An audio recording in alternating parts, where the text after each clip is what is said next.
rubbing. Wait a minute. Mabel, look at this. Oh! Mabel just squashed WWF Champion Diesel against the ring post.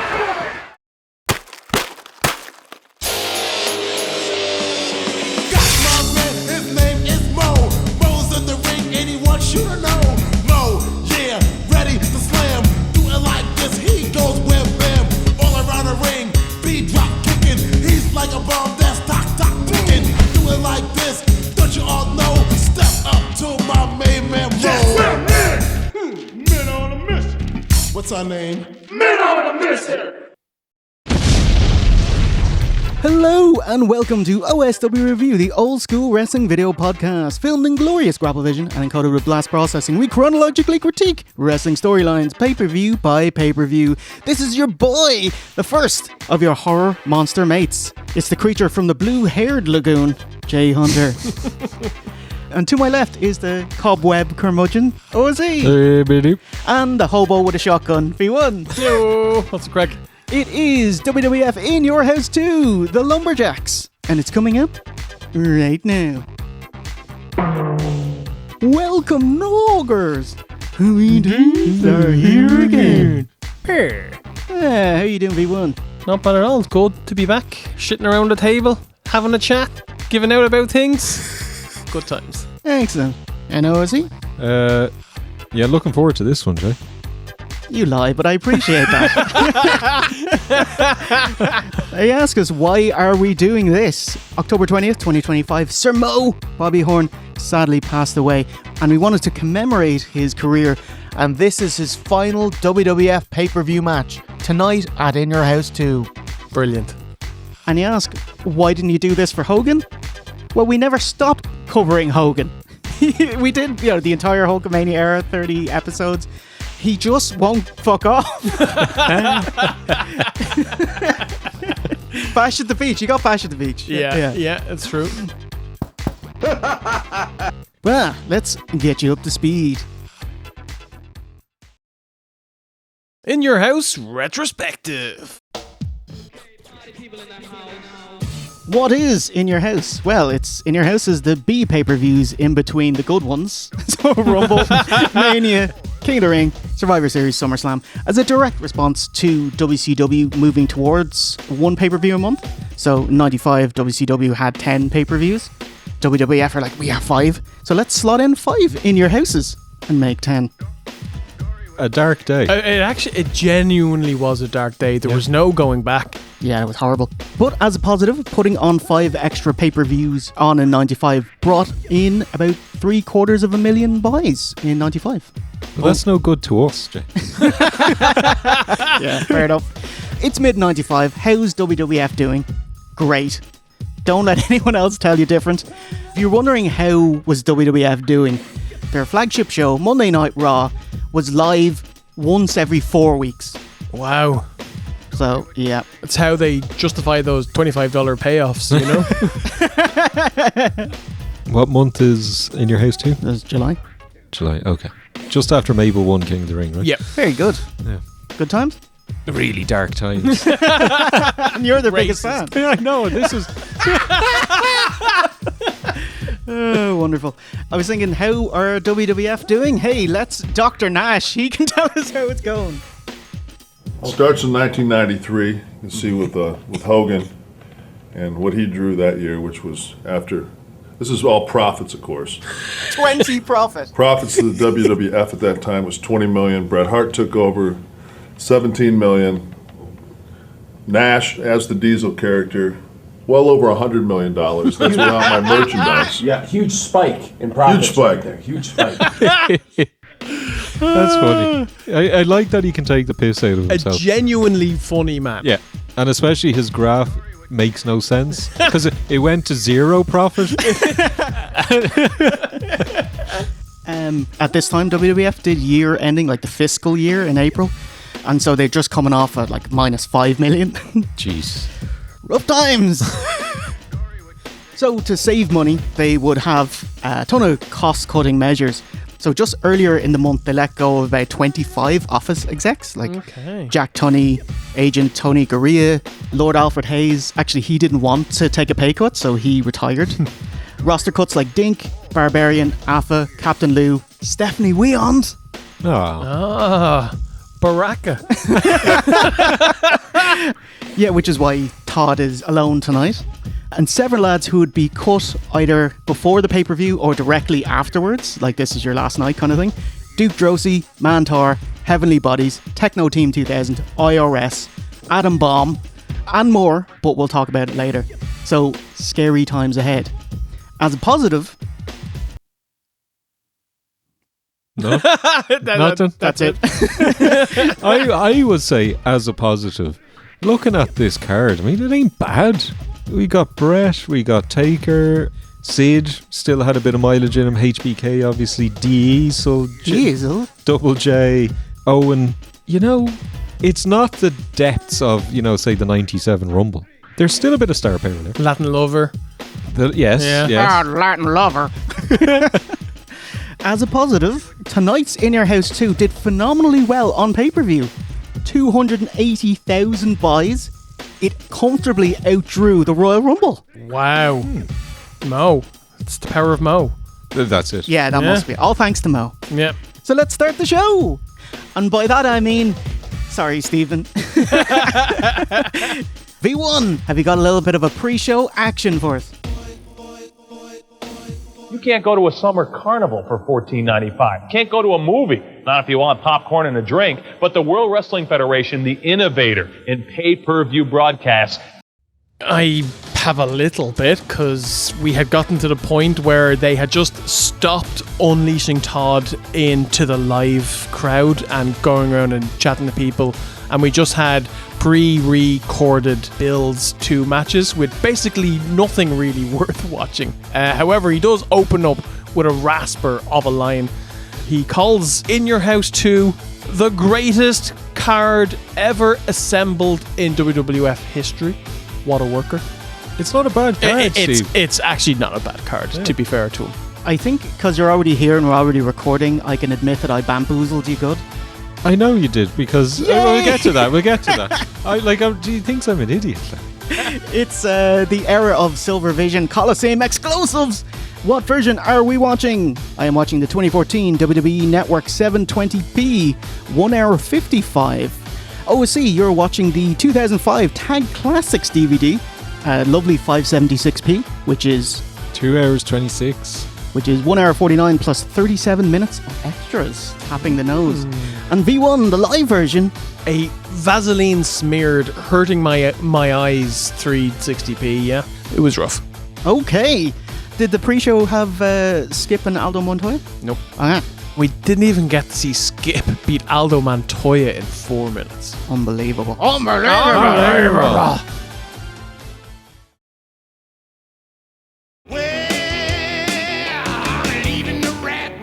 Let's start the show. WWF In Your House 2. Oh my god. Hanky Panky In Your House theme. Well done, Jim Johnson. Uncaged 8 here. Drive on down to Nashville. Listen to my radio. I loved this intro. Yeah? It was fun. I was watching it going, do you remember when wrestling was a bit of crack? No. And it wasn't, super fucking cereal. I haven't heard anyone use that in about 10 I'm years. showing my age. I like the intro. I'm with Steve on this. I don't like country music, but I like the atmosphere around Nashville and country music and cowboy hats and all that stuff. Yeah. I don't like what they produce, but I like what they are. Okay. Nashville, Tennessee, Music City, USA, home of the Grand Ole Opry. It's July 23rd, 1995 from the Nashville Municipal Auditorium in Nashville, Tennessee. Attendance is an intimate, that's the word for it, 6,482. As we said, a shockingly high 280,000 buys on pay-per-view, the third highest pay-per-view of the year. Vince with a throat-burning stormer. And I can just tell he was reading lines because it's very nice, very flowery language. We're in the city of dreams. Dreams that can raise the spirits of the superstars like stars in the summer night sky. And then wait a few seconds, then pan to Vince when his cheat sheet is out of view. And what do we see? Shiny leather waistcoats for all. As a waistcoat connoisseur, Jay, how do they match up? Are they on the level? On your level? Could he use the few studs, to be honest? No, they're too clean. They should be a bit dirty. Rough them up a bit. Otherwise, they look a bit Back to the Future 3. You know, Marty and his. It's a bit of that. Okay, you know? okay. I loved Jerry Lawler, who was wearing a cowboy hat, but still had the sense to put his crown over the hat. And I was like, that's a great look. Is this his pinnacle of shit haircut? You know, he's got the mixture between the Elvis kind of greaser, the Jelvis, but he's still got the little mullet going on. Is it the worst ever? It could be. It could be. It is. Yeah. It's certainly rough. Yeah. Stepping into the ring right now, the 1, 2, 3 Kid. Our inaugural contest, the 1, 2, 3 Kid versus. No! Swerve, it's the Roadie. See, Jeff Jarrett's a country and western musician, so this is the Roadie. V1, any ska for us here?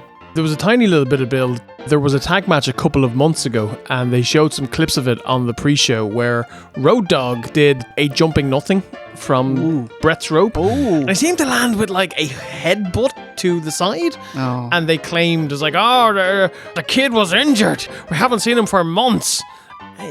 Probably suspended. And of course, this is a spin-off of the Razor Jarrett feud, and so their friends are fighting as well. The 1, 2, 3 Kid and the Roadie. Ladies and gentlemen, with what they call the load in here. Look out, wait a minute. Whoa! Blam! Quit stalling, let's wrestle. Two future DX partners. Spin kick to the face. What a maneuver! Kid's gimmick is that he has really devastating offense, like he jumps to the outside and kicks to the face, and then a stinger splash. But he's so light, it does like 5 HP damage. So Roadie can immediately counterattack. He has a snap twisting power slam. About 20% is nice mojo. Xbox sells as we see Double J getting ready for his big performance later. I know it's to get over, hey, this is a big deal, but you just showed he's not paying attention to the pay-per-view. Like, he's not watching the pay-per-view. Good point. So why should we? Is that what you're getting at, Jay? It's like In Your House 5 when they show Henry Godwin's pigs asleep in the Hog-tied pig fried. Curly tail mother having motherfuckers. Also, this is building up to something where it's clear that Jeff Jarrett feels like he's a absolute megastar and he doesn't give a flying fuck about his mate. His employee. Yes. Yeah. Kid hits a wah, and then a yaw, and a frog splash. Easy kick out, because that's minus 15 HP. Whips Roadie to the ropes, jump, and gets powerbombed. Go up to the ropes again. Immediate nope. Roadie pushes him off, which crotches Kid.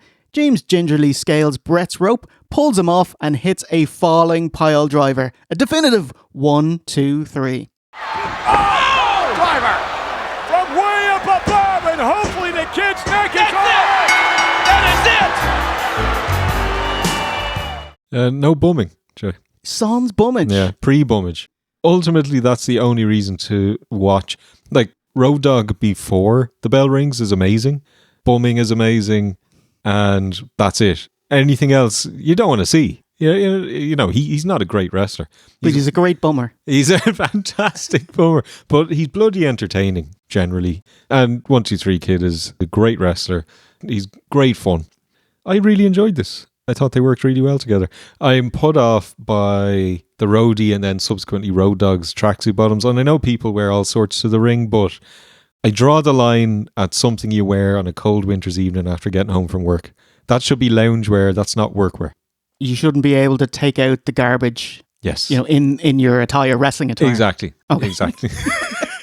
What about, so because he's, you know, like a country character, but he wants to wrestle in comfort, what if he just had chaps over his tracksuit bottoms?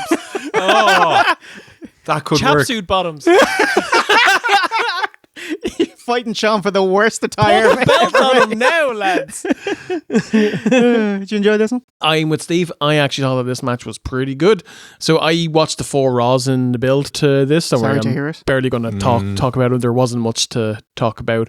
And this was a notable step above the average match. And I put it pretty much 99% on the 1-2-3 Kid's ability, because he bummed his arse off to make Road Dogg look as good as possible, and I thought this was a solid match. Yeah, above the expected. 2 future DX mates, 2 friends bumping their arse off for each other. Unfortunate, no bumming, but still, very good. And I was like, Vince, what do you have to say? Unbelievable. Oh my God, we're back. I could just throw in, if somebody wants to put an unbelievable montage together for this pay-per-view, I'd really appreciate it. Thanks, Steve. Dirty looks. McMahon, naive, beyond belief. What he was seeing right inside the ring, it's Unbelievable! Unbelievable! Unbelievable! Unbelievable! Unbelievable! Unbelievable! Unbelievable! Unbelievable! Unbelievable! Unbelievable! Unbelievable! Unbelievable! Unbelievable! Unbelievable! it's Unbelievable! Backstage, the $1 Million Corporation's $1 Million Man has bought the best impatience money can buy. Impatience because those loyal to Psycho, Sid. He's paying off 15 lumberjacks surrounding the ring for the main event. Anything going on here? Well, there's Sid, Yeah. Kama, Ooh, hey. $1 Million Man, IRS. Bundy still in the corporation at this point? He's He alive was in 95. there. He is. Todd Pettengill was in. Okay. That's all that was there. Nobody else. Oh, good. Nobody else whatsoever. Yeah, excellent. Let's keep it that way. Featured performer Chris Chavis. He puts the chav in Chavis. Yeah, he cut a promo and it was as bad as we were expecting it to be. Like a shouty man Yeah, promo. yeah. It was a fat man promo, but he's not that fat, so Exactly. it He's just getting felt there weird. though, Steve. He's Yeah, he's a bit out of he is shape. a bit swollen. Yeah. He's no 2005 teaming with Matt Hardy levels. Yeah. Welcome to your destiny, Big Daddy Cool. Sid has you in his asylum.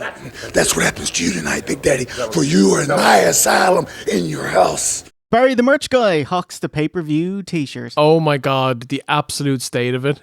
The worst of wrestling t-shirts where you get, rawr, Batista posing on the front of a t-shirt, except it's 2 Batistas. Double the nudity. Yeah. Diesel and Sid with their posing, and it's the cheapest press shirt you'll ever see. But they're weirdly proud of the lumberjack font. They're like, oh, look at the font. It's like, okay, Vince. Probably had to buy it or something. Yeah. Yeah. You ought to take a dustbuster to that wig, you know what I mean? Thank you very much. How about from you, big guy? A Persian rug you got there, Barry? All right, guys, back to you at ringside. The Silver Vision version is missing 6 minutes of pay-per-view, this kind of stuff. Damn. But you get an extra 37 minutes of dark matches. Woo! Gene. It's Mabel's theme. And we heard the band finish up. You were playing, people at home got merch. Hockey got to buy it. And then people in the arena got a song from the band. Oh, yes, indeed. We're having a grand old time in your house, ladies and gentlemen. Tonight, indeed. And there's Sir Mo. Oh, Mo. They're facing... Oh, Mankind? It's a Razor Ramon. Splicey.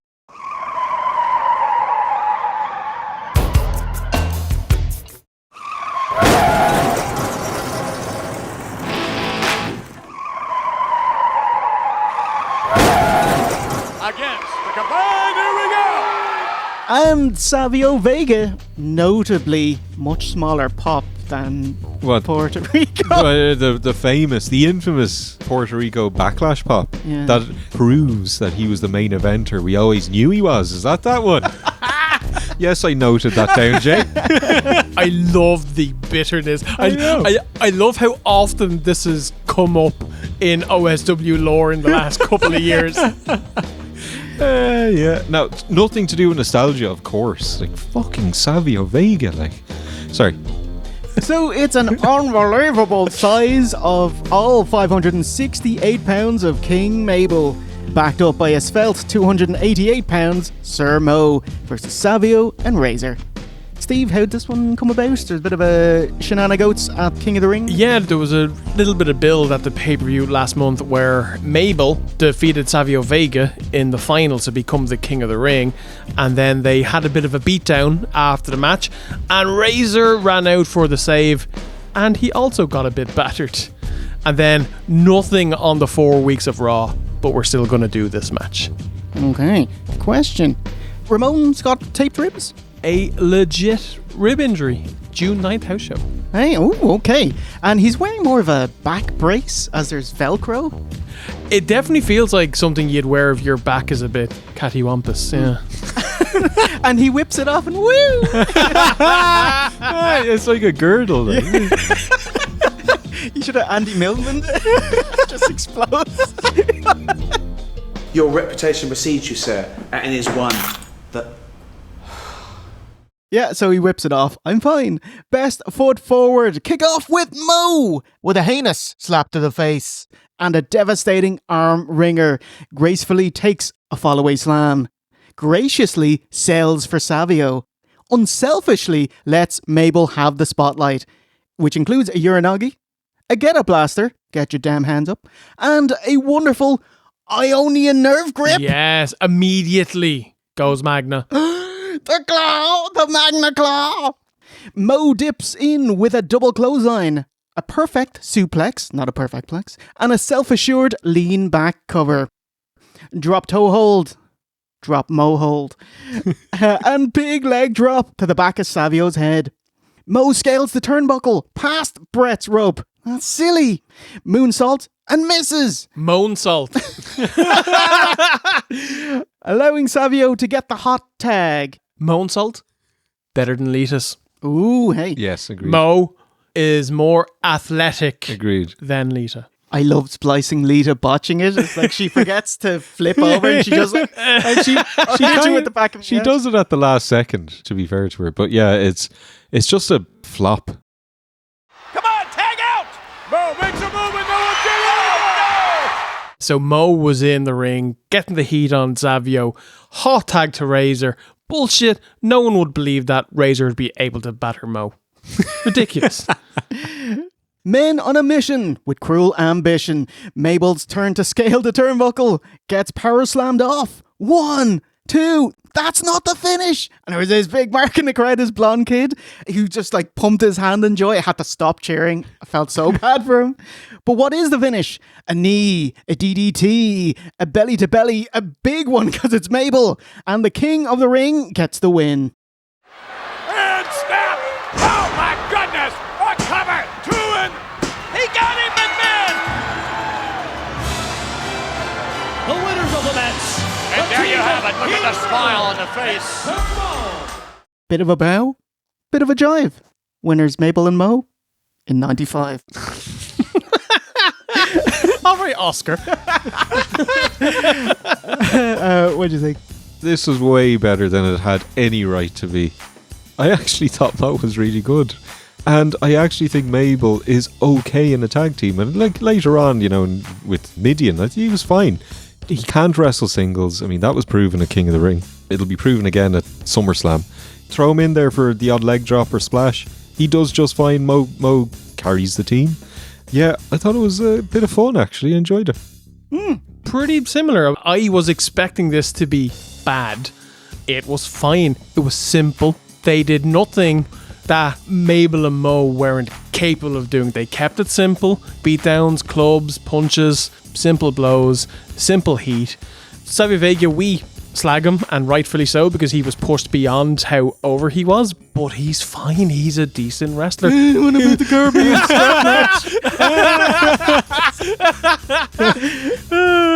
I will just say, I thought the heat in the middle felt a little bit long. Maybe take 2 minutes off this, give it to the 1, 2, 3 kid, and it would make for a better card, but it was fine. It'd be the 5 kid then. Yeah, sorry about that. That was terrible. 2 takeaways here. One of them, poor Razor. He's floundering. He's usually around the IC title, and you know I'm friends with Savio. That's my gimmick. But he would jettison off in the SummerSlam much better feud and facing Shawn next month for a ladder match. And the other one is, most tag matches, the heels get the heat for the majority of the match. And I was watching this, seeing Mo dominate. Yeah. He kicked the shit out of Samuel Razor, just like he kicked the shit out of The Undertaker and popped him in the casket at the Rumble. Yeah. Oh my god, this is a coming out party for Mo. So yeah, I'm having all of it. Did you enjoy it? Yeah, it was great. It was fun. I enjoy the new gen retrospectively because it's such a more innocent time in wrestling. It's very easygoing. It's very PG. It's when wrestling was fun, you know? I think I very quickly lower my expectations when I watch a new gen pay-per-view now. So like I'm saying, yeah, I enjoyed the first match. Yeah, I enjoyed the second match. But it's because I'm in that mindset now of knowing the kind of shite that was around at the time. You cannot go into 1995 WWF with the mindset of I'm going to compare and contrast this to modern day wrestling because you'll be miserable. Yeah. But like you said, lower those expectations down, and like you said, it's fun. Yeah. Yeah, you expect nothing and the world's your oyster. Thank you.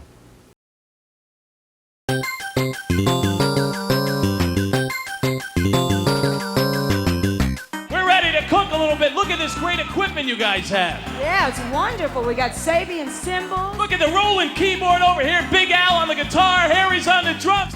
Todd Pettingill's with the band. He scats with Jeff Jarrett's drummer. What do you think? It was fine. The guitarist was having none of it. I think Todd was saying, "Oh, you excited about the show?" Yep. You know, that was it. We got jumping Jeff Farmer here. He's not doing anything else. Yeah. Todd, you know, he said, "Oh, I've always wanted to do this," and you go, "Bit, and then get the drummer to do it. I've never even thought of doing that. I always wanted to do this. Watch this. Ba-da-ba-ba-ba-da-ba-ba-ba.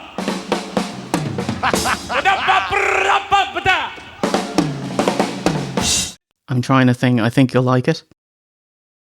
Oh, Okay. he's got a little, what's this? Okay. So you're going to scat? Yeah. And then Steve, try your best. That's pretty cool. Here, no. Did you just download that I app did, right yeah, now? yeah. All right, Steve, I want you to go. Bidi-bidi-bidi-bidi-bidi-boom, psh. It wasn't at all what I wanted, but let's go for. Bidi-bidi-bidi-bidi-bidi, psh. It's the same. I went the opposite way. Listen, this is the quality you can expect. Oh, I didn't even see the floor, Tom. That's what you should have done. It's too late now. That's what I wanted. Too late. It's ruined now, isn't it? It's ruined. It's ruined. Okay. Jay is going to be sitting here after we go. He's just doing that all night.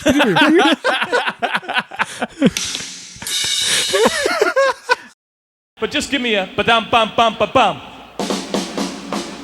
Let's go. Handsome Doc Hendricks razzes the baby faces, Adam Bomb, Smoking Guns, Bammer, and MMR Man Mountain Rock to find out if they took DiBiase's money to be part of the 15 heel lumberjacks. MMR, old measles, mumps, and rubella himself. Oh wow, he's making a comeback. There was some, hey, did you take the money? He was like, I could use a guitar, yeah, but no, I didn't. Well, I could use a new guitar. No way, man. DiBiase's money is dirty money. Stalling over. It's time for Jeff Jarrett to perform. That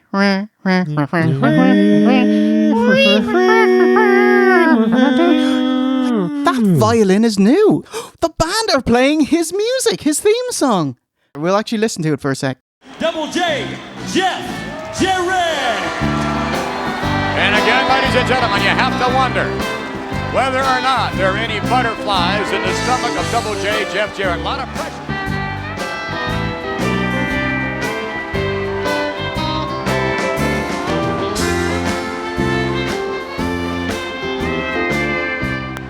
Yeah, pretty good. The guitarist was excellent. He was giving it socks, and I was a bit sad that his volume was so low. All right. Okay. Double J Hot Dogs before singing with My Baby Tonight. I was like, wow, it's very apparent that that's Road Dogg's voice. Yeah. Because you heard Road Dogg talk so much in the Attitude Era voice, you get to know his voice. Can you bring the house down?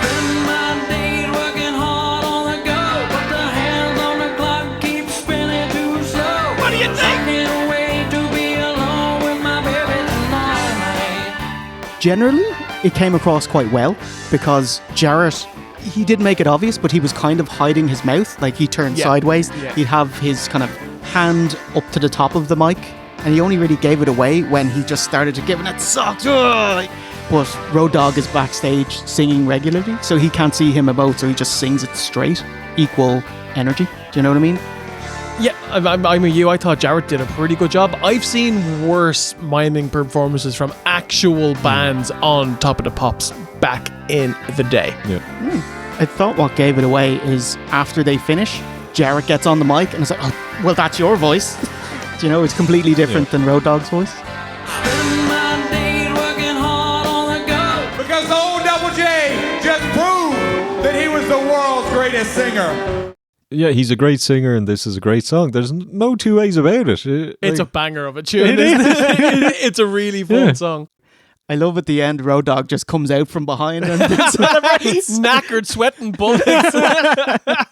I was shocked that it was a straight performance. There was no angle, there was no bollocks, there was no something to cap it off. He literally just sang and then fucked off again. It should have been his entrance, like Jericho in Wembley. It should have been. Yeah. Todd is in the crowd getting an instant reaction to Jarrett's performance. Nashville, Tennessee. Bit dangerous miking live fans and asking their opinion.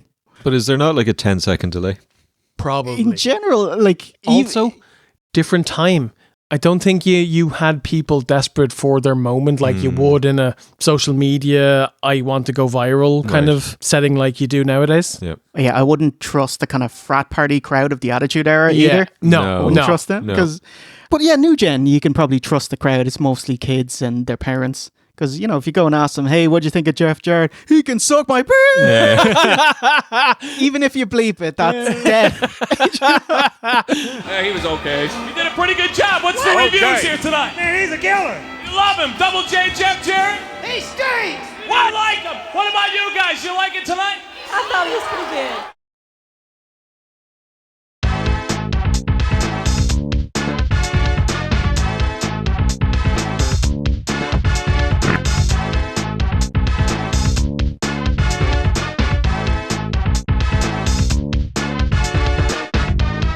Match number 3, it is Henry O. Godwin versus Bam Bam Bigelow. Piddle, piddle, flux, pliddle, pliddle, flux. It's Henry O. Godwin versus Big Bum Bigelow with the future Butterbean theme song. Bam Bam Bigelow. Come 300. 12 pounds and Bam Bam. If he gets any bigger, I have to wear a license plate. You like this guy, don't you, JR? Oh, yeah, good man. I know you love him. So Vince must have gone up to Jim Johnson saying, do you have any like fat guy music we're not using? And he falls down.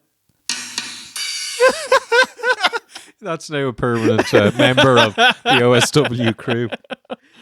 Is there any build? There was one bit of build. So on Raw a couple of weeks ago, Bammer was having a one-on-one match with Sid and he was going very 50-50, and then Hog ran out of the back, pushed him off the top rope, which allowed Sid to get the pin. Okay. Of course, Hog here wants in to the $1 Million Corporation. DiBiase's like, yeah, win tonight and you're in. He's even a hired goon for DiBiase tonight.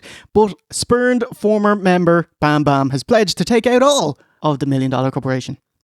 Imagine being in that place in your career where you want into a jobber team. You need to qualify to get into a jobber team. I just want to tag with Chris Chavez. Just one. Just give me a shot. Fucking hell. We need to talk about Bam Bam's entrance in his frilly Jurassic Park Dilophosaurus gimmick, and then he bends over and he like neck spoots really bad. Yeah, it's awesome. How do you not love this? It's so bad. It's awesome. It's so gimmicky and lame. You mean a bit of Max Moon, where, you know? Yeah. I just think it's kind of spilled over into farce. Really? I remember 30 years ago, I absolutely loved it. What about you, Jay? I enjoy this. Yeah, I enjoy his okay. fire gimmick, and it suits his fire tattoo. I feel it lessens Bam Bam and makes him look like a jobber. It does, but that's not I didn't know you were going there. For me, I just enjoyed the entrance, but absolutely it makes him look worse. Okay. So I'm coming at it from a character point of sorry. view. Fair enough. No, he is now a jobber. Okay. Yeah, okay, we're in agreement on that. Yeah, we're in agreement. Bam Bam Bigelow, fat jobber. Handshakes already. Ding, ding, ding. Oh, man, I tell you, Bam Bam can move. Yeah. Henry Godwin bumps in the center of the ring as Bigelow runs around him. Really impressive. Pigmang's in control as we look into the slop bucket. Would you take that? It's only lettuce at the moment, right? Oh, there's no even milk or water in that. That's absolutely fine. That's lettuce. That's just a salad. If you go to a restaurant, you're paying 14 quid for it.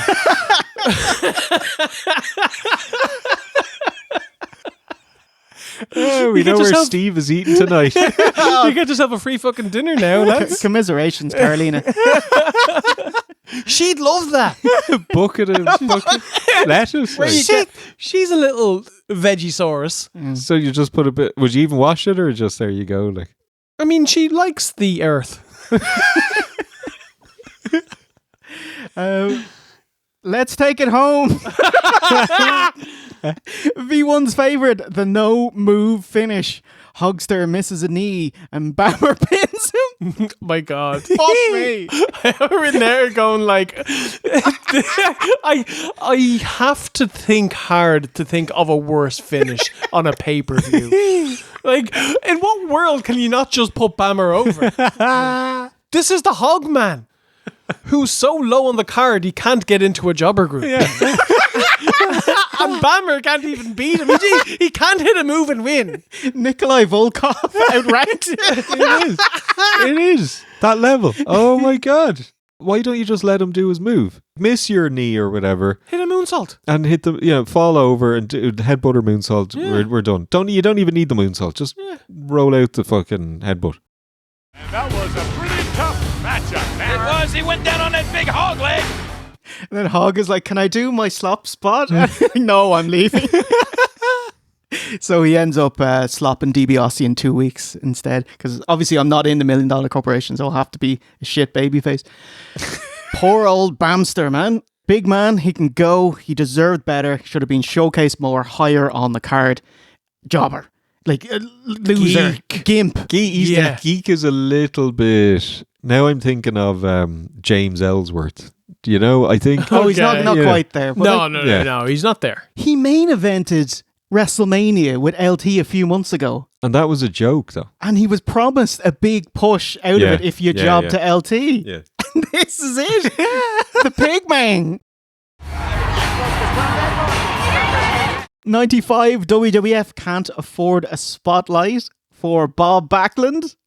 Yeah. So he's jaw-jacking with a fan in the dark. He's giving him what for? The fan's having a great time. Yeah. He's like, Bob Backlund's in the crowd. That's who it is. Okay. But why have him there and pay him to do literally nothing? It's only 25 quid though. Yeah, but that's a Raw, Steve. That's the going rate for Raw. It's pay-per-view. Yeah, this big like upwards of 35. No. No. Because this was part of the Bob Backlund runs for president gimmick, which they just stopped out of nowhere. It went nowhere, but you did get a nice campaign button out of it. This rock and roll garbage has had a deleterious effect on our society for a number of years. Just look at the crime rate. It should be abolished immediately. Goldilocks, your fairy tale run is over here in the World Wrestling Federation. Is that what this place is called? Yes, sir. Yeah, okay, something like that. They didn't change it. Oh, that's good. John's backstage with Todd Pettengill. I can't hear what he's saying over his YMCA outfit. Gold on white. He's got a flat cap newsboy hat with faux gold plates, shiny nuts, matching white leather waistcoat, completed with chain earrings, extra dangle.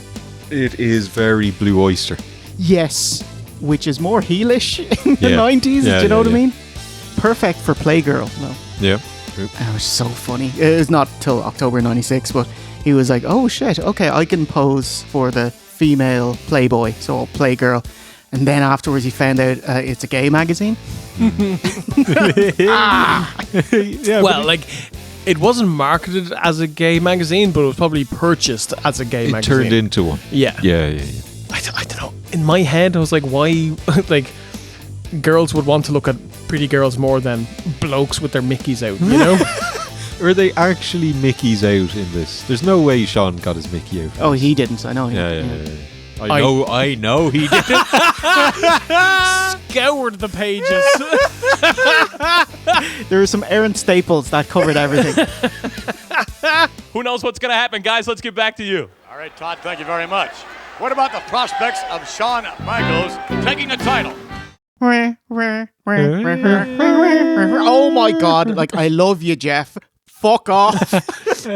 I've heard the song like 9 times in one day. Yeah. It's driving me insane. Roadie had his match. Yeah, the whole singing segment. That's loads. Dun dun dun dun. Ow! Ow! Sure. Oh, he's wrestling Shawn Michaels. All is forgiven. So it's the Intercontinental Champion Jeff Jarrett putting his title on the line versus Shawn Michaels. Oh, by the way, Jeff Jarrett, his entrance, he's wearing his Double J jacket that lights up. Said he hated it due to the lights, which needed battery packs on the inside of his jacket, which got insanely hot very quickly and stung. Okay. But it's awesome. Awesome. Like, it's a bit campy. Cut. Which is great. They don't put the batteries in the pockets or something. True. Can't afford the wire, lads. Copper's not cheap, lads. Or you could just drag along a diesel generator behind him. It'd be hilarious if the roadie was there, like feeding him the battery line. Yeah. Winding up something, you know. Times were tough in 95. Yeah, so 1995, this is HBK's functioning coke addict phase. He might be a nightmare to deal with, but he's also the best in the world.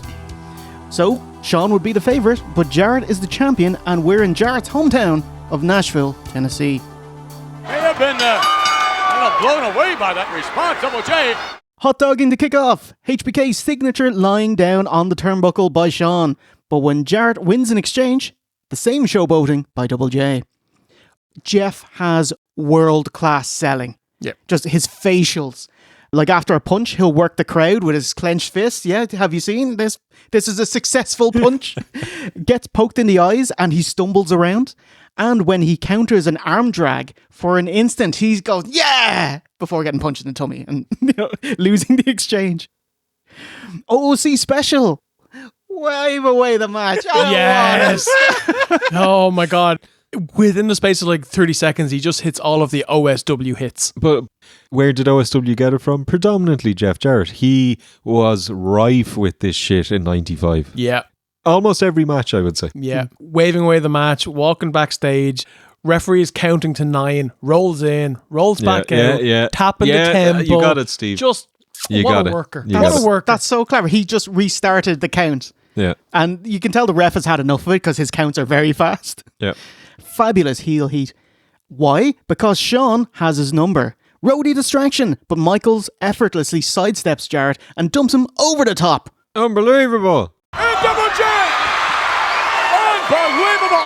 Love how Jarrett gets thrown out over the top. He kind of clicks his legs and he kind of falls like a cartoon. Yeah, great. Splash to the outside. Unbelievable. Replay. What a maneuver. Corner body drop out to the floor mat by Shawn. Unbelievable. Aloha, Jeff. Aloha, Jeff. Successful. He regains balance and punch, but misses. Abdominal stretch by Jarrett and extra leverage hold hands with the roadie. And the dog Mang follows up with a lariat on the outside. New Gen WWF, Vince's mic stops working. Yep. And Lawler starts doing play-by-play. But it was only like 30 seconds. You could have just not mentioned it. Yeah. And no one would be the wiser. Oh, this is great! There's something wrong with Vince McMahon's mic! I got it! It's my night too now! Look at this, okay. Double J's got him in the ropes. I have to say Lawler did an outstanding job in the 30 seconds, a minute or whatever. He actually just switched to play-by-play effortlessly. He was just really good. I think Vince comes back with a classic Vince garbled new gen nonsense. No, my God!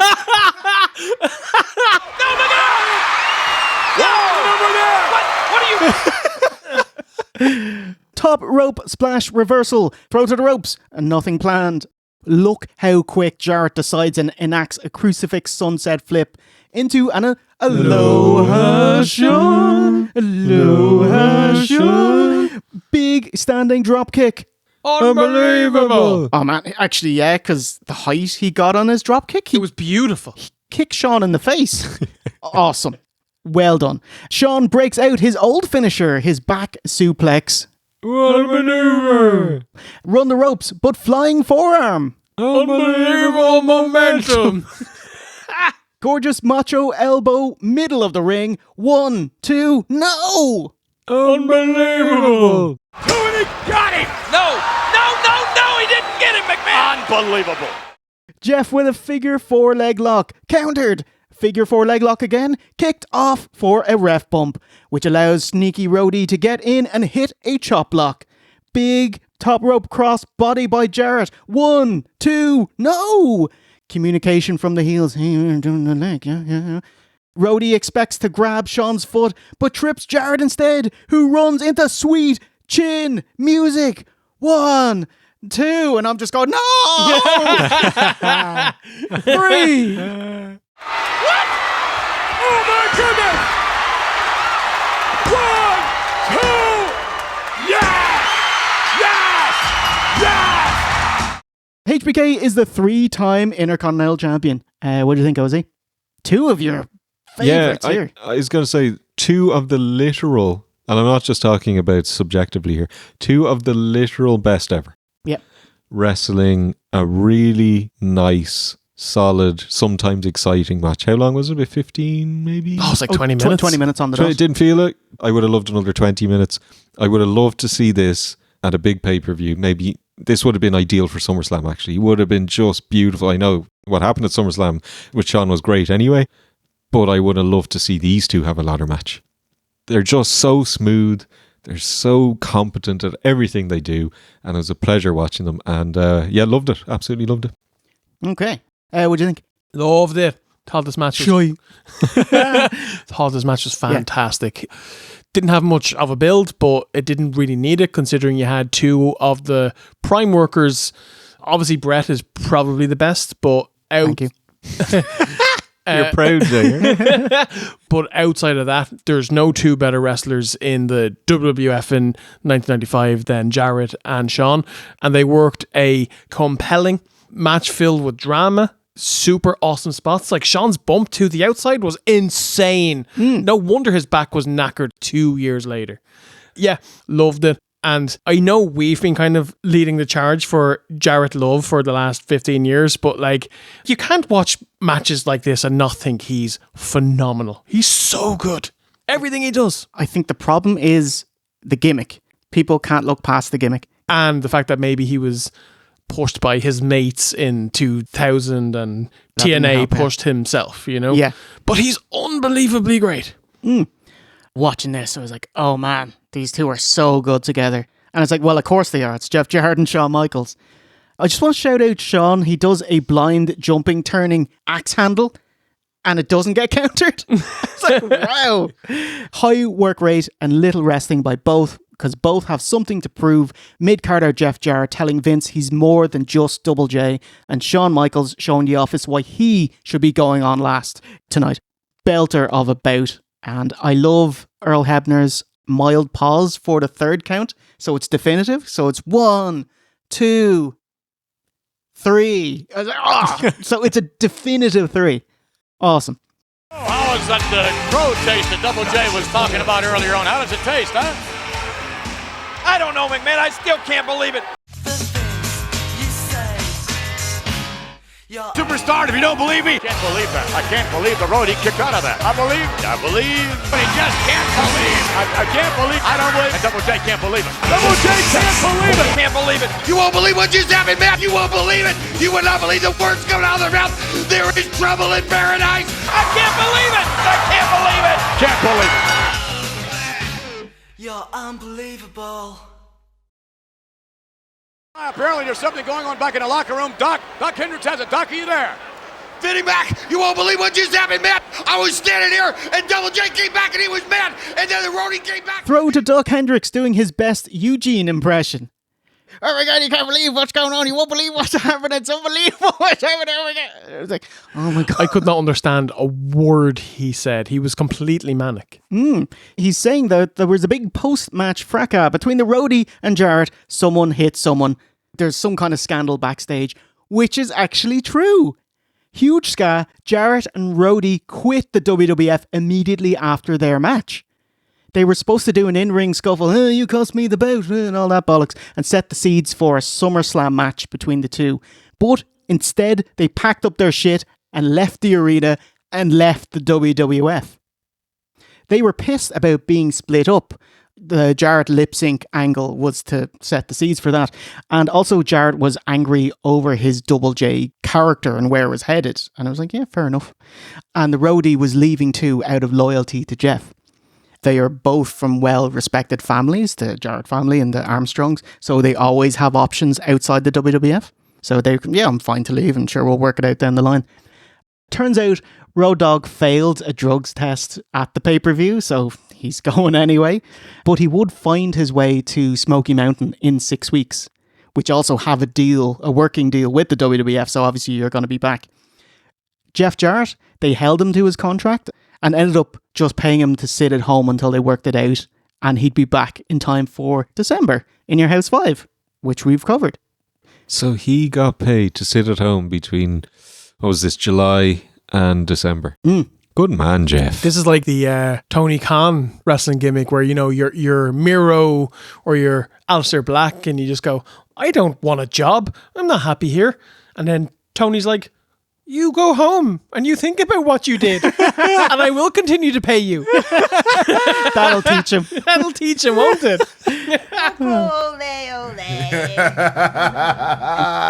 By the time the Roadie returned to the WWF, it was October 96. Jarrett had already gone back to WCW. He was with the Horsemen. So they just pulled the trigger on the finish of this storyline, admitting that, hey, it was actually the Roadie who sang the hit song With My Baby Tonight. I can't wait to be alone with my baby tonight. Sound familiar? That's the real Double J, Jesse James, being reunited with his real collaborator, Jim Johnston. And where is Jarrett? He's gone into hiding. And where's the Roadie? He declined to comment. You can't just leave it. Like. You know what? Hit our music. It all came full squircle in 2018 as the Roadie inducted Jeff Jarrett into the WWE Hall of Fame, and they sung With My Baby Tonight together. Which was really nice that they were like going around the building and giving the mic to people who didn't know the song. It's so funny. I don't lose my mind when I'm thinking about me with my baby tonight. I'm glad you can wrestle because your kids would go hungry.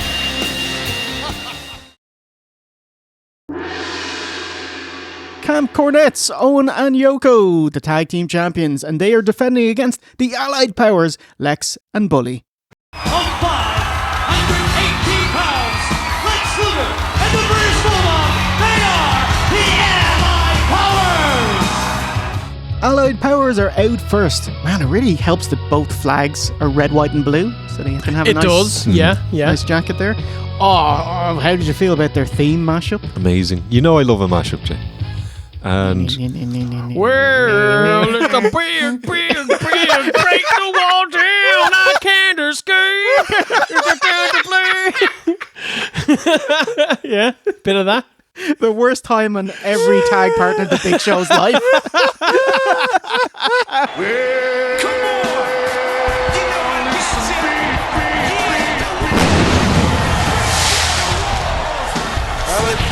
It looks like we have company. Lawler immediately rails on the baby faces. Allied Powers? How old is that reference? Fans think Thomas Jefferson is a guy married to Wheezy. We finally got a piece of the pie. Well, let's see if Lex and Bully get a piece of the pie. Kick off with the SummerSlam 93 main event of Lex versus Yoko. How long till Yoko gasses? I'll probably give him like 90 seconds, I'd say. Oh, wow. Okay, he's done well. 3.5 minutes. That's being charitable, because even when he's talking to Owen, you can see he's gasping. And I just counted it for when he starts leaning on the rope. He was notably leaning quite early on. And then when he had to stop leaning, because, he is mid-match, he does have to do something. He's like, I suppose I'll go Magna for a while. Punch Zuna, and he backs up into his corner, falling on his arse. Ow! Owen sells his foot like he squished it. Wonderful. I thought, that was a fun gimmick. Down, he dropped on Brother Owen's foot. Oh, wow. I was sad because I like dissension. No, this tag team is on the outs. They would only last another 3 months. It was early 96. Yoko is out of Camp Cornette, starts feuding with Bulldog. So the last time Owen and Yoko are tagging on TV is October 24th Superstars. Hold on, Cornette. Ready to explode. Better back up, Cornette. Go ahead. Jim, look out. I can't believe that, McMahon. Did you see what Yoko, what is he doing now? Get him, boys. Get him. The heels make up. Yoko bows. Owen's like, I'm not doing that here. Side hug. Bit of future tag partners, Owen and Davey Boy. They put each over huge. Do you remember Owen's wrist lock escape spot from like WrestleMania 10, his famous one where he's up and over and around? And it's like, hey, Bulldog, do you want to try yours? And he's like, hey, we'll go forward and I'll go back and I'll twirl on the mat and I'll twirl. I was like, oh man, good times. And now, look at this. Good British Bulldog What is he trying to find doing? a measure of escape. Big body drop. Unbelievable. Yoko's been on the outside waiting for the cold tag, gasping. As you said, I need a rest hold. It's the claw, which immediately goes Magna. Brother-in-laws Rocket and Bully. And an aloha. Unsuccessful, but clicks Davey Boy with his boot. Insigiri, 1, 2, and Vince starts complaining it was a dodgy count and should have been a 3. Two new champions. That was a count of 3. That was a count of 3. Oh! Owen and Davey Boy, they are wrestling so fast I could barely keep up with them. Lexorcist gets the hot tag, runs wild, woo! Press Owen into Yoko, yeah! Tag team clothesline to the Samoan. Clop. Big back body drop. Unbelievable. Is that enough to pin Yokozuna? Owen will never know because Owen's pinpoint axe handle breaks it up. Scoot him out and Yoko big leg drop to Lex. Immortal leg drop. 1, 2, 3. And in under 11 minutes, Corny's cronies retain. Cover. 1, 2. I can't believe it. Shock horror heel Owen wins a match in 1995. I mean, I've said it before, he never lost. He never fucking lost as a heel. I think that the Allied powers were such a waste. And I know that Lex pissed off to WCW, but they still had time to do something with them, put the belts on them. They were obviously put together to be pushed. They had same ring gear. They had an actual tag team name. How rare is that? Mm-hmm. At this point, tag teams were basically done. Now they'd come back with the Hardys and so on. Well, it's the Big Miz. The mashup team, amazing. It was. What a waste. What an absolute waste. Yeah, Owen was pretty great. But Lexi didn't do a whole lot here. I think it did look like he had given up at this point. He just wasn't interested. But it was okay. Yeah, a quite believable effort from the Allied powers. I didn't notice it as a teenager, but Yoko was in a real bad way in the ring. Like, this is the worst we've seen him. But having Owen, especially when Owen's paired up with Bully, bouncing around full pelt, really hit it. Lex taking the fall. Oh man, he's doing the honors because he's on the way out. This is Lex Luger's final WWF pay-per-view. Lex gave his notice in mid-August, which happens to be 2 weeks prior to the debut of Monday Night Nitro. Smart man. Just by and by, Vince knew that Lex was talking with WCW, but he hadn't mentioned anything since, and Lex was working house shows up until the Sunday night. So he thought, oh, that's fallen through, that's grand. Vince found out Lex is actually in WCW the same time everyone else did. Nice. Live on Nice. Nitro. Fuck yeah. Well done, sir. What? Look! Get him out of here! Get the camera off of here! Oh, wait a minute, he's got a right to be where this is a public mall. Get him out of here!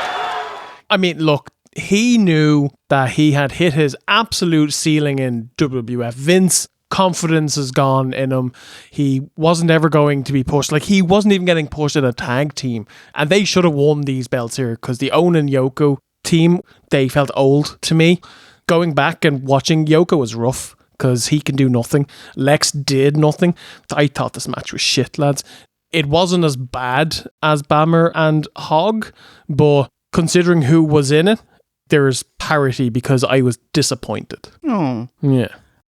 By the way, I think you may have skipped over the terrifying flapjack kind of move where Bully yeeted Owen up into the air and he didn't roll over and he came down head first. That was fucking scary. Oh my God.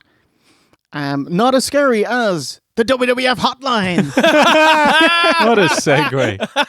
149 per minute. 1-900-737-4WWF. To hear from Shawn Michaels. How do these things actually work, by the way? The hotlines, like, obviously it's not somebody there, but what is it? Now, you don't actually talk to them. You just Yeah. stay on the line and listen to their whatever 5-minute promo. Is it a touch? Who do you want to talk to? Yeah. 5 for... Bulldog here. What's the one when Homer's ringing the betting? He's ringing up a gambling hotline, and it's one of those you pay by the minute, Yeah. and it's You have yeah. gotten through Yeah. to the Cincinnati. Cincinnati. Fuck, it's brilliant. Yeah, lay it on me, coach. In the game of Miami versus Cincinnati. Cincinnati. Nat Cincinnati. Come on. Don't you realize this is costing me money? we must consider many things. The wind Oh, not the wind. is blowing out of the west Oh, at 5 miles per hour. knots. Oh, this is ridiculous. As we take a breather to see the Lumberjacks file out. Wow, it must be time for your main event.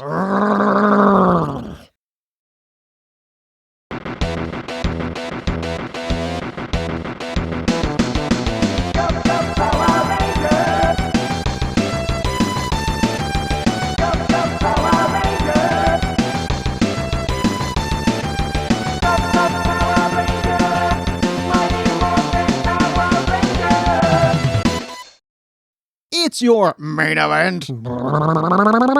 For the WWF title, it is the champion Diesel versus Psycho Sid. Powerbomb versus Powerbomb. Here we go. V1, sir, what is the Gilles de Bilde? The Gilles is Sid, back in April, turned on Shawn Michaels, which we covered. It was after WrestleMania, and he powerbombed him on Raw a couple of times.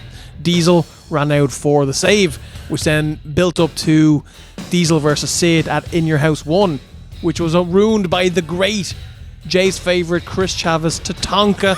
Never heard of him. Runs out for the DQ, which then leads on to a tag match at King of the Ring, where Sid walks away from Diesel when he gets tagged in, and Diesel beckons him to come in. So because Diesel ran away in fear, sorry, please. Shit, sorry. So because Sid ran away in fear, that please. That's the impetus to slap the Lumberjacks around the ring so that no one can escape. There must be a winner. Sid versus Diesel. Let's go. Diesel ran away. It's somehow cheaper than renting a cage, which is what they usually do to prevent you from running away. Fair enough. Question: did Kevin Nash actually injure his elbow? Bursal sac and partial tendon insertion. Very good, Stephen. Yes, he did. He got surgery right after In Your House 1 by WWF's famed surgeon Dr. James Orr Andrews. Gutted it out. He just didn't work house shows for 2 months. So it was like In Your House 1, immediately get surgery, come back for King of the Ring in a shit tag, and now he's back In Your House 2 full time. Yeah, what should have kept him out for months and months and months. He was back in 3 weeks. I was like, that is a terrible idea. One of your 38 surgeries, Kevin Nash. I was thinking maybe it's just championship pride. He is the leader of the new gen, so he doesn't want to take time off. You know? Well, he doesn't want to lose his spot at the top of the card either. Makes more sense. Jay. Sean's already nipping at him as well. You carry down with Razor Ramon. Tonight, in your house, Big Daddy Cool, in your face. I finish this once and for all. 15 lumberjacks surround the ring. The heel ones who have taken DiBiase's money. There's the Heavenly Bodies. Don't know that guy. No one said Tatanka. I'm very happy about that. The Blue Brothers, King Kong Bundy, IRS, Men on a Mission, yeah. Henry O. Godwin, boo. Radford, yeah. Skip, but not Zip. But Zip was there. I only saw one of them. Tom Pritchard. Yes. How is he doing double J? He's two. No. He's two lumberjacks at the same time. He just has his outfit is like half Heavenly Bodies, half Body Doms. There's Hunter, Jean-Pierre Lafitte, Mantor, and only 12 baby faces, led by Bammer, Savio, Razor, Bob Holly, Duke Drosy, MMR, Techno Team 2000, Smoking Guns having a bit of crack with Make-A-Wish Fatu, and Adam Broom bringing up the rear. King tells us that there's 4,838 pounds worth of lumberjacks. That sounds impressive until you do the maths. That's 179 pounds each. That sounds more like their shoot weight, and he should have just said there's 10,000 pounds, 10 billion pounds. It's like, you know, you have Bundy, Mabel, Mantor. It's above that. Yeah. So that's 27 lumberjacks total, but Shawn Michaels would come out with Diesel, so 28. Wait a minute, look at it. Psycho Sid going right away. Look at this. Psycho Sid hammering away. Sid with a Pearl Harbor from the front, and ding ding ding. Okay, the big question. Time until how every lumberjack match goes. How long until the lumberjacks get into a big brawl? No more than 5 minutes. Yeah, under 6, yeah. But it wasn't that bad. We get over the face versus heel lumberjack mindset. A heel gets thrown out to the babyface lumberjacks, he's thrown right back in to compete. However, a face gets thrown out to the heel lumberjacks, stomp and beat him up. Dastardly heel lumberjacks attack Nash by choking him via the bottom rope, and the champ has had enough. Diesel running Taker dives out and knocks him down. Wait a minute, the world! I've never seen anything like that before. That might have been the coolest thing he's ever done. Up until that point. Maybe ever. Dr. Nash. Okay, yeah, goddammit. Wrestlers hoot, holler, and clap the mat.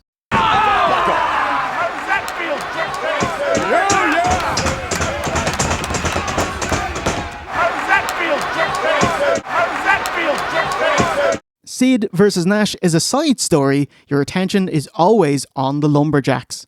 Mabel pulls out Nash and Mo strikes him. Yes. Main event Mo. And that's the spark that ignites the lumberjack brawl, which doesn't really last, to be honest. Leg drop. Get a Mo with a nothing to the back. Throw Nash into the ring, and wow, after being softened up by Mo, this is Sid's best chance to win the WWF title. Rubella rallies the fans to get behind Diesel, who eats a Sid powerbomb. And your favourite, Sid, the happy-go-lucky heel, just starts celebrating, slapping hands, bumping fists. I've already won, haven't I? Hey, Anashi, how about a second powerbomb? Back body drop. Much like Diesel, Sid quizzically leaves the ring to throw soup bones with the baby faces, leading to a big Shawn axe handle off the top. Then a few heels bail in to be tossed out by Nash, and then Diesel throws Sid to the ropes and big boot. 1, 2, a 3? Out of nowhere. Corporation. Wait a minute. Off the road now. Up, down. Coming. 1, 2, yes. 10 minutes? 10-minute main event. WWF champion Diesel retains. What do you think? I like lumberjack matches in general, and it was perfect for these two lads because they already had a singles match, right? And, In Your House one. You know, with a DQ finish, and nobody wants to see that again. No one wants to see Chris Chavez. No, well, I want to see Chris Chavez more than I want to see these two having a singles match. Oh my God. A damning indictment of the main event. I just enjoy lumberjack matches in general, and I love the stupidity of it in that, say, Sid is thrown out to the babyface side and you've got like Make a Difference Fatu in there, maybe Make a Difference Fatu throws in a few sly digs. Why? He has no beef with Sid. Just because they might be perceived as being good doesn't mean they really are good. It's a perception. So it's not like forces of good and evil. It's not like Jedi and Sith. So for you to automatically say, yeah, I'm going to beat him up because he's on that side and I'm on this side, makes no sense, but I don't care because it's great fun. I heard Sid cut in line at the buffet. Was that the problem? Yeah. Okay, I get it. He now. took the last slice of roast beef. Beef. Was this the first instance of Vince saying the word beef?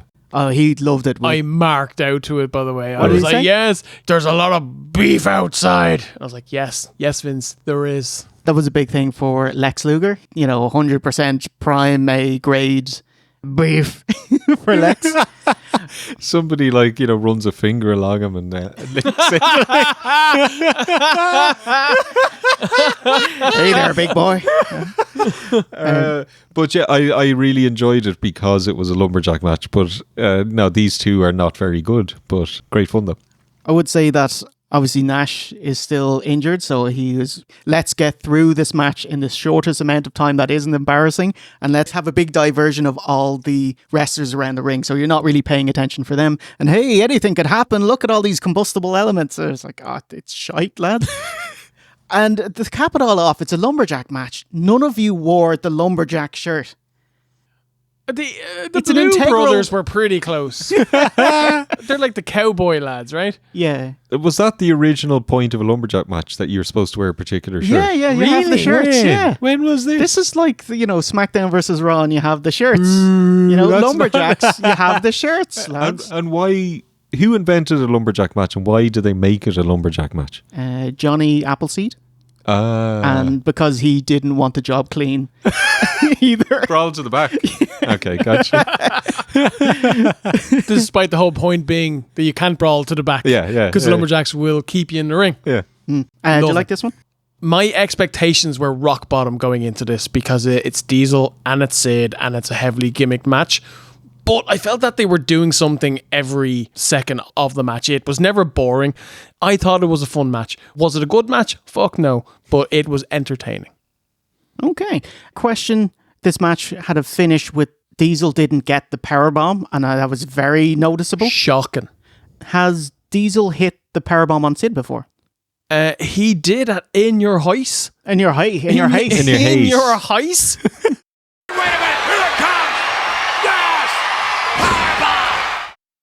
Okay. Because I wanted to see Diesel hit it on Sid.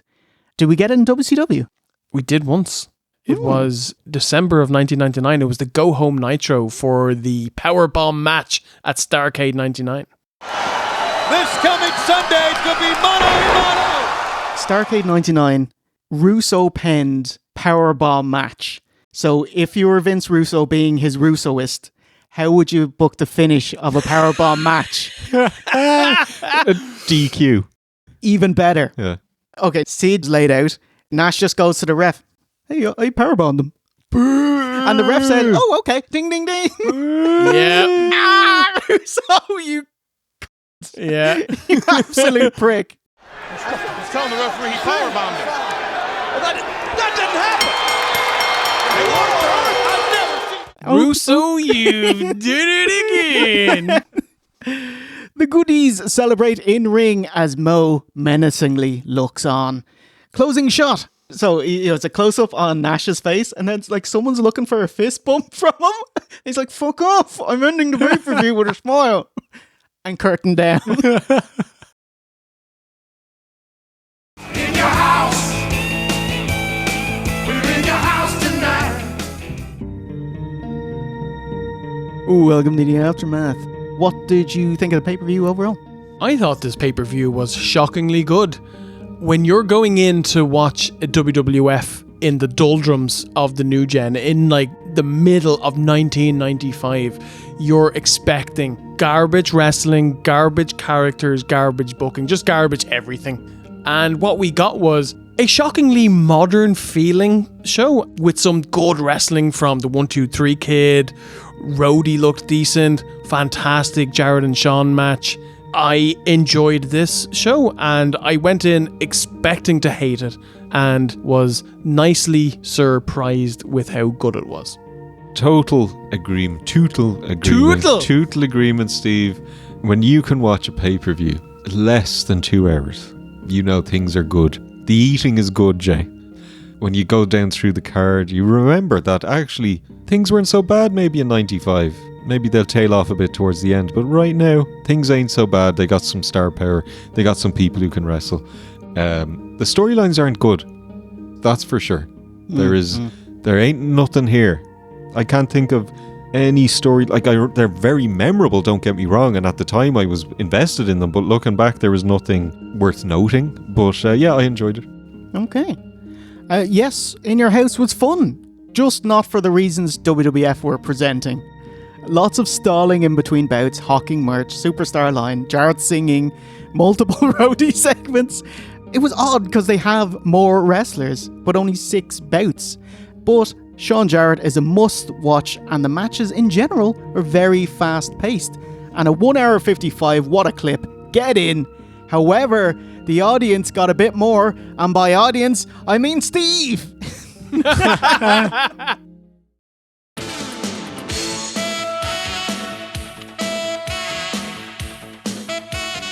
Because we got a Coliseum exclusive.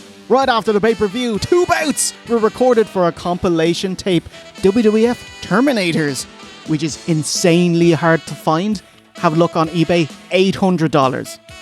Why? Maybe who would pay that? The mother of Jean-Pierre Lafitte. I don't understand. I understand that WWF had an agreement with the pay-per-view company. You got 2 hours. Could they not have shuffled things around a bit to get Bret Hart and Jean-Pierre Lafitte on the pay-per-view, considering this was a featured feud at this time? I remember it. And I remember thinking that guy Jean-Pierre Lafitte looks very like that Quebecer guy that is no longer in the company. But I still didn't put 2 and 2 together. You've got Bret Hart in a featured feud, and you've got The Undertaker in a featured feud, and neither of them made the pay-per-view.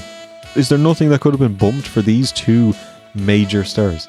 It's the tightest country and western performance this side of the Atlantic.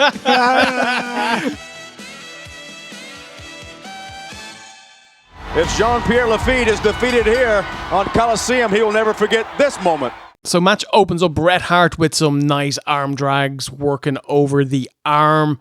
Monkey flip, back to working the arm. V1 cracking one off to it. Absolutely loves it. Jean-Pierre grabs a hammerlock and Bret does the gimmick where he sprints around the ring and fires him out between the middle and the bottom rope. Loving it. They're working at a solid clip. This pay-per-view in general was a well-worked show, and I think that they worked at a gear over what the rest of the lads worked. I was very, very impressed. We get a scary flapjack right onto the bottom rope. Looked really close to a bad botch. Jean-Pierre Lafitte takes over, runs Bret into the corner, chest first, takes that amazing Bret Hart bump that I love. It gets me every single time. Love it. Oh, wow! Good Lord! Bret grabs a hold of the tights after a sunset flip. Commentators just basically say, he may as well cheat. The other lad is also cheating. Okay. Jean-Pierre hits a lovely DDT, goes for a cannonball, but he's miles away. Bret Hart is like 3/4 of the ring away. There's no way he's getting them. This is Brock Lesnar, WrestleMania 19 levels of distance, and we all know what happened there. Anyway, of course, he misses. Then Bret sends him chest first into the turnbuckle. It's not quite as nice as Bret's. How could it be? Russian leg sweep and a small package. Bret hits his best backbreaker ever. Jean-Pierre Lafitte goes for a German suplex. Then Bret reverses it into a roll-up and gets the win. Well, he was going for something there, but the hitman turned it around, hooked the leg. He got him. I don't believe it. The pirate was swashbuckled. What do you think? It was very Bretty. Wasn't it though? Wasn't a little bit hearty. A little bit hearty. Sprinkle of beans.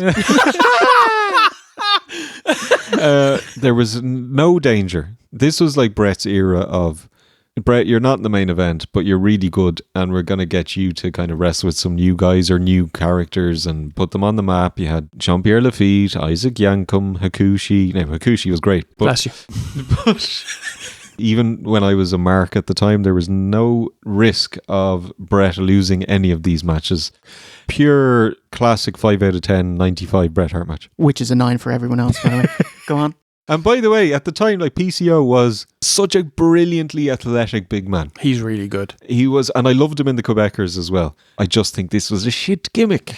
Oh, yeah. It really was. I think it's quite obvious that Bret Hart, as a worker, thought that Jean-Pierre Lafitte was also a really good worker, and they went out there and they worked a competitive match, even though the outcome was never in any doubt. Monsoon says that he doesn't think we'll ever see a wrestler win as many titles in their career as Bret Hart has won. Sir, little did you know that we were going to venture into a period where professional wrestlers were so fit and healthy that their careers lasted 30 years on top. In a world where we have 3 brands and 9 hours of television every week and a pay-per-view or a Saturday night's main event every 2 weeks, and just throwing titles at people and nowadays. switching them. And switching Constantly. them. Yeah, we live in a world with 2 world champions in the same company. Like, you take the northern hemisphere, I'll take this. You take the land, I shall take the sea. I'm champion of the sea. See, the $1 Million Man even took off his Pierre Cardin sport coat. Oh, look out! Okay, and we have your real main event of this OSW, which is The Undertaker versus Kama Mustafa in a casket match. Yeah, 1 month before their other casket match at SummerSlam 95. See, they rented the caskets for 32 days. So in the build to this, there was 0 Undertaker. He wasn't featured on TV in the previous month. I think he's been gone for a few months. The last time we would have seen him would have been WrestleMania 11, which is when he had that shocker with Bundy. But then Kama stole the urn, melted down, and turned it into the chain. But there were the creatures of the night. You know what I mean? Like a man and a woman sitting in the audience. Yeah. They were just sitting there, nodding slowly. Yeah. It's like creatures of the night. What about them? Isn't that what You know. Jeff Hardy called his fans as well? Yes. Match starts off strong, strikes and chokes in the corner. Kama tries to escape, but Undertaker has absolutely none of it. Kama hits some elbows, elbow drops, a scoop slam, and calls very early for the casket doors to be opened. Obviously, Taker is too fresh and he fights out. They brawl to the outside. We get a nice spot where Kama is selling and he's resting on the coffin lid, and Undertaker opens it and like smacks it into his face. That was really cool. Kama rams Taker into the ring steps and then goes into the ring and does the Taker knee pose, which was kind of nice. It got some heat. Then he puts on an absolutely shocking single leg Boston Crab. Monsoon buries it.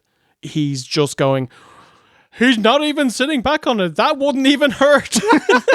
He's not deep enough on the leg and he's not settled back. I do have something notable from this match. Gorilla Monsoon's attempt at putting over a new moniker for The Undertaker. He kept calling him the Grim Reaper. Has anyone done that before or since? Because he's not a Grim Reaper, he's an Undertaker. Yeah, he takes care of the people who are already dead. Exactly. He's not actually like signaling that they're going to die. And he kept pushing it. And it was the Alan Partridge in the lift for me. Every time he did it, I was Unbelievable. We get a long bear hug also by Kama. The guys are clearly tired a bit. Taker fires up with a side suplex. Unbelievable. You'd never see Taker hit that.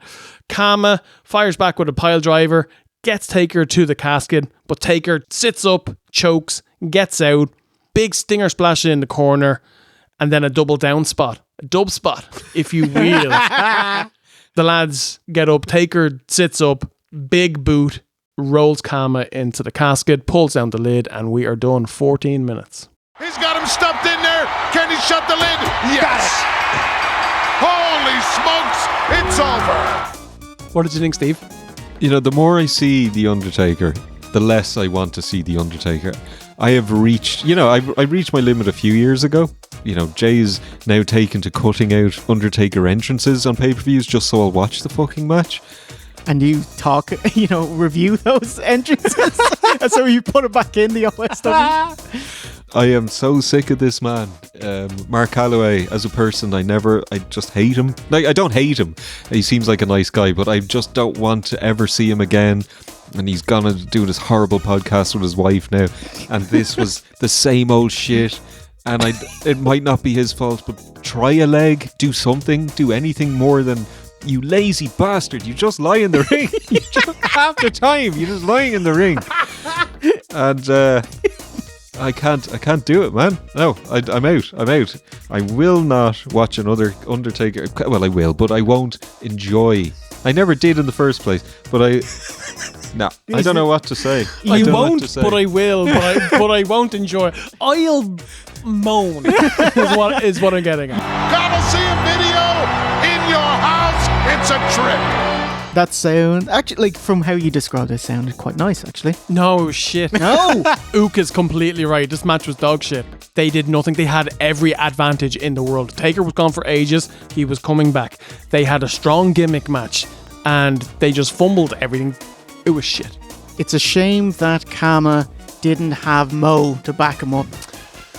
Mo beat the shit out of Undertaker last time, didn't he? It was incredible. Him in the casket like a sack of spuds. Fucking Mo! Okay, let's take it home. V1, has this assuaged your foul cravings for New Gen? Every time you take a break from a specific era and then you come back to it, it's always nice. I enjoyed watching this. I had fun. I'd be happy to watch more. I know in 4 months I'd be pulling my hair out though. So yes and no. Okay. Thinking about this, watching In Your House 4 and 5, I hated watching it, but reviewing it, I actually really enjoyed it. And it was same tonight, where, I don't know, I feel like I've been worn down. We said, no New Gen for 10 years, but give me a few more years and I'll be ready to go. As an overall experience, yeah, very nice. It's just felt, overall, even if you're not enjoying anything, it's not going to last much longer. Very, very easy to watch. It'll be over soon. Exactly. Yeah, so fantastic. That'll do it for this Brucie bonus. Man, I'm enjoying doing this kind of between arc kind of area. I think we'll hit one more before we do that. Next time, we haven't done it in ages, but we'll hit up a WCW documentary from BBC Two. It's Louis Theroux's Weird Weekends Wrestling Season 2 Episode 6. So can't wait for that one. But until then, you can stay right here on YouTube and watch over 140 episodes of OSW at youtube.com/@OSW. And if you want to keep us swirling in nice Fabergé eggs, and oh wow, there is a boost bar somewhere in the room, not on the table. You can slip us a couple of bucks. Keep this gravy train going at nuggeryou.oswreview.com, which gives us just enough time to say it's a goodbye from V1, Peekaboo, and OSE, Hellooo, and the 2.5 time Golden Nogger Award winner. See you next time, lads, and remember, a winner is you.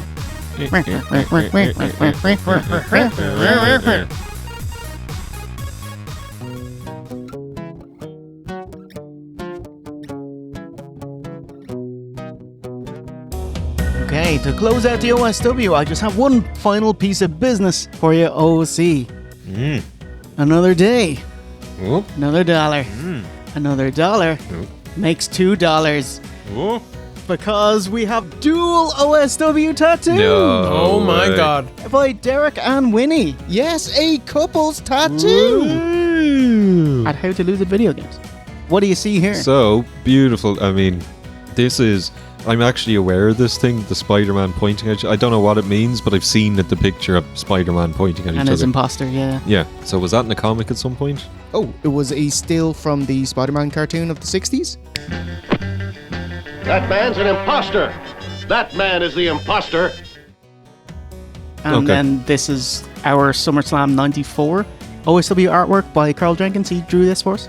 It's absolutely beautiful, and it's tattooed to perfection. So we've got the real Undertaker, who had the purple gloves at SummerSlam 94, and the Chains version of the Undertaker, Brian Lee. Yes, very good. With the grey gloves, also at SummerSlam 94, pointing at each other. Beautiful. And it really... What's it do, Steve? What do the colours do? Pops.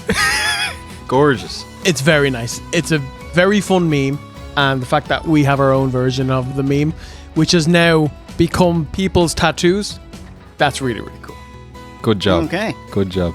Yeah, gorgeous colouring, line art. Yeah, really nice. I love that they're complimentary tattoos. Have to say, here's a 10 on 10. Got to dock at 2 points because it doesn't say OSW on it. Ooh. Maybe they can go back for a touch-up. Okay, yeah, if you wouldn't mind. Gonna have to. But failing that, we have got a little ditty by Derek. See what he has to say. Derek says, "Hello, lads." Hello. Hello. Our artist said this was probably the silliest tattoo she's ever done. So big gorilla thumbs up on that one. I can't wait to laugh quietly to myself when people point out my Undertaker tattoo and think, actually, it's Brian Lee. He's a bit shitter and shorter, just like me. We didn't want to do a plain OSW logo. You should have. Heel turn by Jay. My friend said it had to be something sillier and less obvious than that, so I dug for what we could work as a symmetrical one. Thanks for all the laughs and in-jokes you've given us, Derek and Winnie. Wonderful. And you know what screams commitment? Matching tattoos. Yeah. They should both get Sarah on their neck, I feel. And then scribble it out. And put podcast in its place. So we got tandem tattoos. We also get tandem boy stables. Okay. Ooh. All right, let's kick off with Derek's boy stable. Coming in number 5. It's the 1, 2, 3, 4, 5 kid. Look at 10 DiBiase popped the kid and he gets a stroller. Perfectly acceptable. Bitch. Little bitch. In fact, I was just talking to a couple of lads there the other day, you know, talking about how I really liked the 1, 2, 3 kid. Never a huge fan of X-Pac. Always appreciated his wrestling ability, but as a big mark 30 years ago, yeah, loved 1, 2, 3 kid. Okay. Number 4. D'Lo Brown. Ooh, down with the brown. This is a J guy. You asked the question, is he more than a head wobble? I say no, but that's what makes him a boy. He's special. If you want to know how special he is, check out October 2000, WWF go on the New York Stock Exchange. He is there low down, and they're just in your favourite. They're just in tracksuit bottoms. Oh, lovely. Did they have the crepe? Do you remember they had the crepe paper kind of The turbans. headgear? Couldn't afford them anymore. Right. To trade him in for bus tickets. And that's why he's a great boy. Number 3. Ivory. A lady boy. We covered Ivory during... I haven't. During our WrestleMania X7 stuff, and solid hand. Oh dear, the kiss of death. Kiss of death for poor Ivory, yeah. She had the distinct honour of being in the first WWF women's hardcore match with Tori. Not the good Tori. Hold on, there is a good Tori? There's my Tori, and then X-Pac and Tori's Christmas Story. Yeah. And obviously this is October 99, so Vince Russo booked it. So obviously the match takes place in the women's shower. Nice. And then they spill out to the locker room area and smacks her with something. And it's a box of tampons. It's like, Russo! He would be in WCW less than a month later. Unbelievable. Number 2. Contentious. There might be a bit of a fight. Funly. Oh, wow.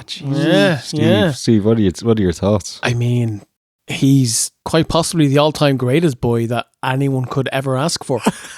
How spiky was the hair? Oh, 2000 WCW Spiky?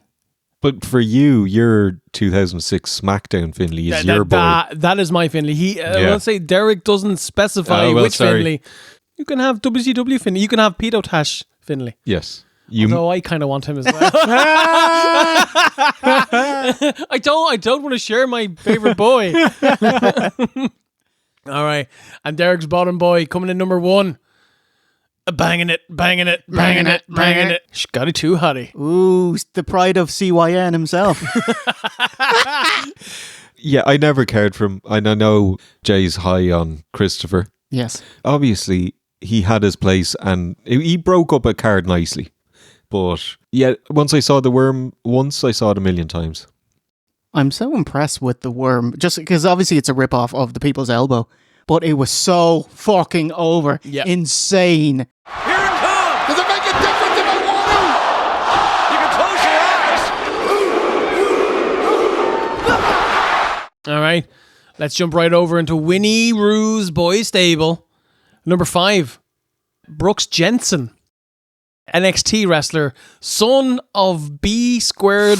Ooh, Bull Buchanan. A real bull. She says, I'm going to try to pop Jay by calling him a second generation boy. Well done, Winnie. You did awesome. it. You also popped Steve. He's in NXT. He's in NXT. I've seen a little bit of him. He's a boy. He got dumped out to Evolve, I think. Because he's not on NXT anymore. I don't know. NXT UK, by the way. Do you know what I mean? Sorry, he's a very big boy. Very big boy. A large baby boy. That brings me happiness. Oh, number 4. Tucker. Tucky. The old tag team partner of Otis. Yes, a Heavy Machinery. Heavy Machinery Tucker. Okay, I was thinking she wanted the guy, the tweaker in Breaking Bad, when Jesse's trying to take back his blue. Yeah. Whenever he goes into the crack den, he's just like, Tucker!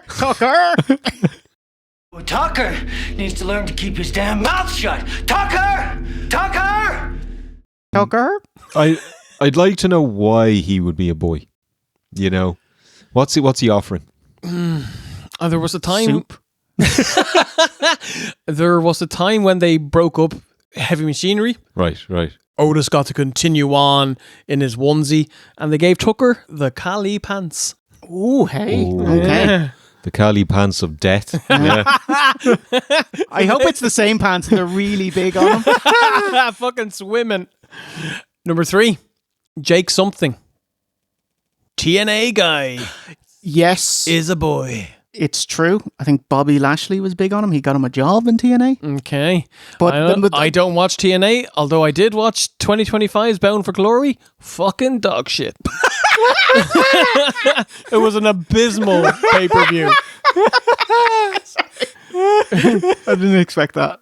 All right. Number 2, Brian Kendrick. Ooh, Spanky. Old Spankaroony. Friend of Sammy Scunthorpe. Yes. Better known for. Yeah. Better known. It's such a shame with that, because I like the one Brian Kendrick. No, that was Billy Gunn I'm thinking of. Do you remember what was his little... It's like a Brian Pillman thing going on, that one? Yeah, with the jacket with the frillies. Yeah, the frilly jacket. Yeah. Like, he had something there, but he was just too small. Yeah. Very talented lad. Yes. Not big enough. Okay. He did have a rap battle with John Cena. Yeah. Do you want to give it a whistle? Yeah.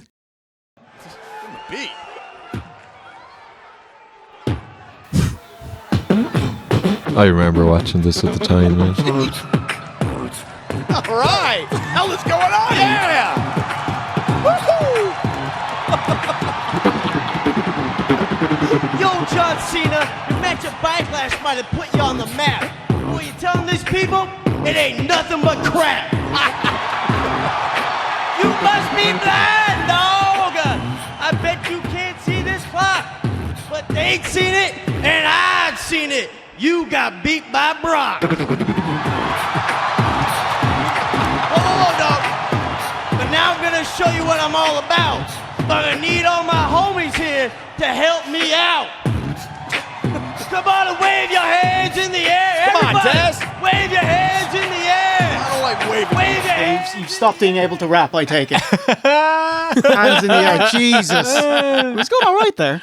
It was fine. Yeah. It was okay. It'll pop the kids. I remember at the time the whole thing was, the referee, he can do boomboxing. I remember that being like, they went on about that for a while. Yeah. You can tell that he did that backstage. He popped the boys, and then they wanted to keep on doing it, and probably ran into the fucking ground in 3 weeks. Yeah, wrestling. By the way, I do love wrestling, but not everything in it. FU, kind of like the F5. That's what Cena calls this. Bottom boy, number one. I think we'll all agree. Alex Shelley. Oh, fantastic. TNA World Champion 2022. Holy shit, that's right.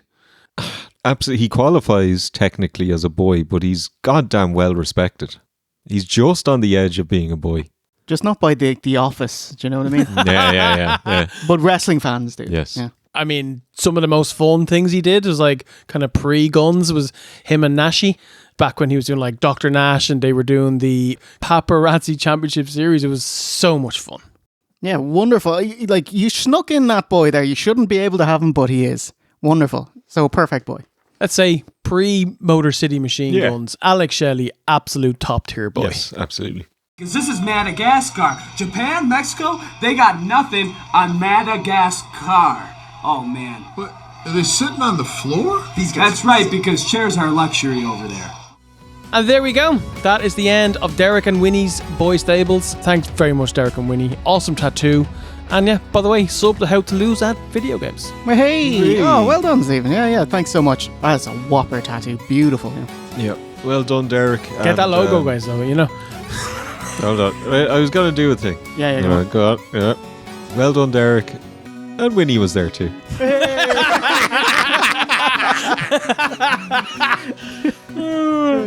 Fantastic. Good night, everybody.